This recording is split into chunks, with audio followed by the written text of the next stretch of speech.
Welcome, deep divers. Today we're embarking on a truly mind-bending journey. We're going to try and untangle some really profound ideas in physics and consciousness. Concepts that, at first glance might seem incredibly complex. We're talking Heisenberg's indeterminacy, Bohr's complementarity, even the nature of reality itself. Consciousness, too. Yeah, it's definitely a deep dive. We're looking at some source material that offers a really unique sort of unifying perspective on these big ideas. Our mission really is to take these intricate concepts, sharpen them up, make them crystal clear, and show you how they might actually map directly onto your own experience of life. Hopefully some real aha moments ahead.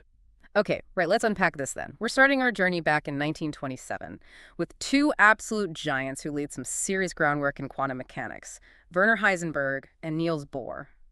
So let's begin with Werner Heisenberg, his indeterminacy principle from that key year, 1927. What exactly was it that Heisenberg proposed? How did it shake things up? Well, Heisenberg's principle, it fundamentally changed how we saw the subatomic world. It's huge. It basically states there's an inherent limit, a fundamental boundary to how precisely we can know certain pairs of things about a particle at the same time, like its exact position and its exact momentum, for instance. You can know one really well, but then you automatically lose precision on the other. It's a trade-off. And this implies, an underlying sea of infinite potential before you actually measure anything. Infinite potential. Wow, okay, so just a few months after Heisenberg, Niels Bohr enters the picture. How did his work connect with what Heisenberg was doing? Yeah, Bohr was directly influenced by his talks with Heisenberg. They were deep in discussion. And then he introduced his complementarity principle. Now, initially, Bohr kind of saw these two principles, indeterminacy and complementarity, as the twin keys, you could say, to unlocking this whole new quantum mechanics.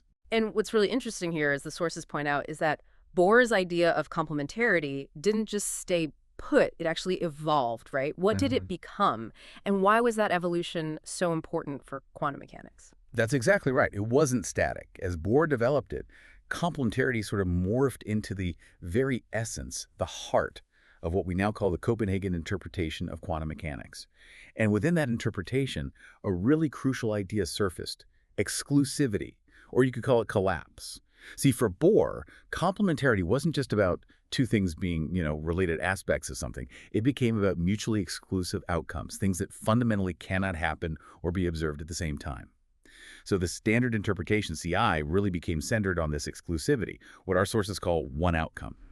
Your exclusivity. So if this isn't just some weird quirk for subatomic particles, how does it actually affect us? How does it impact our reality? Do the sources suggest we can actually sort of feel this impossibility of incompatible paths in daily life? That's exactly where it gets so relevant. Yeah, the sources suggest this exclusivity isn't just physics jargon.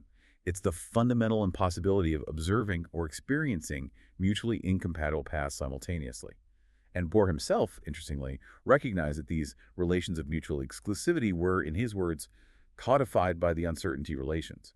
Heisenberg's principle laid the groundwork for it. Huh. Codified by the uncertainty relations. Okay. So how does this actually happen, this process of potential turning into something actual, something real? What's the mechanism described? Well, what's really fascinating is the mechanism the sources propose. Yeah. It's laid out as a kind of three-stage process. First, you have potential, just raw possibility. Right. Then that potential gets weighted sync probabilities, likelihoods. And finally, it gets rendered on into a specific observable reality, a single outcome. And this is apparently how any system, from a tiny particle to maybe even a major life decision, moves from that state of undetermined possibility to a singular observable state. It makes me think, strangely enough, of grammar. Like conjugating verbs. You have the potential verb to be, and then it collapses into I am, or you were, or they will be. A specific instance. That's a great analogy. The sources use similar language. They say speech collapses grammar into utterance, and attention collapses potential into life. They describe it as definite space-time geometry emerging from this kind of superposition of potentials. Right. The observer, whoever or whatever that is always probing just one outcome, measuring it, experiencing it. And that, of course, leads to the absolute core question, doesn't it? Yeah. If the observer is always collapsing potential, what is the observer? What actually causes this collapse, this exclusivity? Exactly. That's the million-dollar question, the one that's kept physicists up at night for decades. One famous historical idea is the von Neumann-Wigner interpretation. What's the gist of that? Right, von Neumann-Wigner points the finger directly at consciousness. It basically posits that consciousness itself is the active agent, the thing that exercises that exclusive choice. It's consciousness that collapses the universe's vast, indeterminate, infinite potential into the definite reality we experience. This is often called the clean mind collapse idea, mind over matter, in a very literal sense. Okay, mind collapse. But the sources we're diving into, they take it even further, right? They introduce something pretty radical. They really do. They introduce this concept they call gravitational consciousness. Mm. Now, this perspective suggests that infinite potential collapses into exclusive reality by this gravitational consciousness. It's a bold claim. It posits that the gravitational singularity itself, the very essence of gravity, if you like, is consciousness. A consciousness just seething with infinite potential, and its fundamental nature, its function, is precisely to collapse into these exclusive realities, rendering the appearance of space-time, objects, people, everything we see. Wow. Okay, hang on. Gravity as consciousness, that's a big leap. For listeners thinking, gravity is a force like electromagnetism, how can it be conscious? How do the sources try to bridge that gap? It is a huge conceptual leap, absolutely. The argument, as presented, is that consciousness isn't some separate thing that emerges from complex matter. Instead, it's suggested to be intrinsic to the fundamental forces, or perhaps the fundamental force, gravity in this case.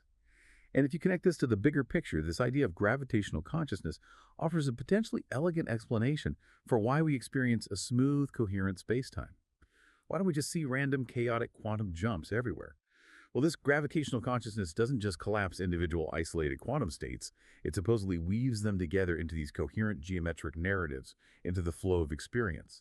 So it aims to solve the measurement problem by making collapse an intrinsic property of this universal gravitational consciousness. The sources do also briefly mention Penrose Hameroff, which talks about gravity-driven selection in the brain, a biophysical mechanism. But the main thrust here seems to be this more fundamental gravitational consciousness idea, building on that clean mind collapse notion. Okay, so it sounds like they're proposing a kind of master principle here. Is there a name for this unifying idea in the sources?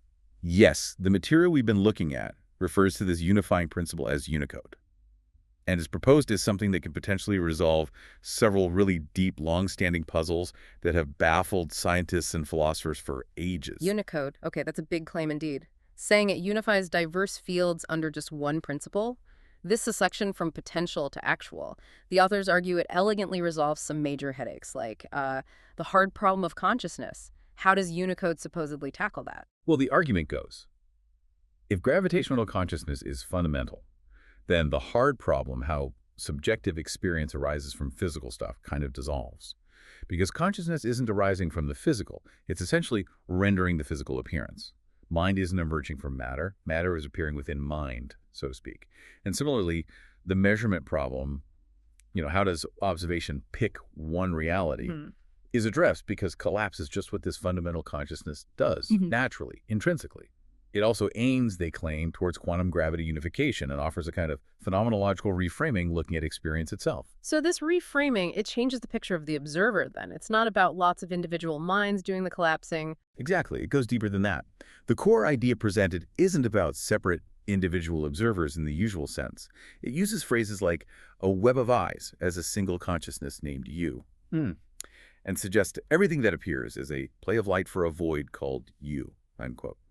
It even reframes the old concept of Maya, usually translated as illusion, not merely as illusion, but as appearance from potential, like a cosmic rendering engine creating the world from underlying potential. Okay, wow, that's a lot to take in. To help make these pretty abstract ideas a bit more tangible, maybe we can circle back to that core pair, indeterminacy and exclusivity. Can you give us a quick recap? How do these two dance together? Absolutely. Let's ground it again. Yeah. So indeterminacy, that's the openness, the potentiality state, the unmanifest pre-physicality, all the possibilities just waiting. And exclusivity, that's the closing down, the actualized state, the manifest rendered experience, the single reality that actually happens and gets observed. Openness and closedness, basically. Openness and closedness. Got it.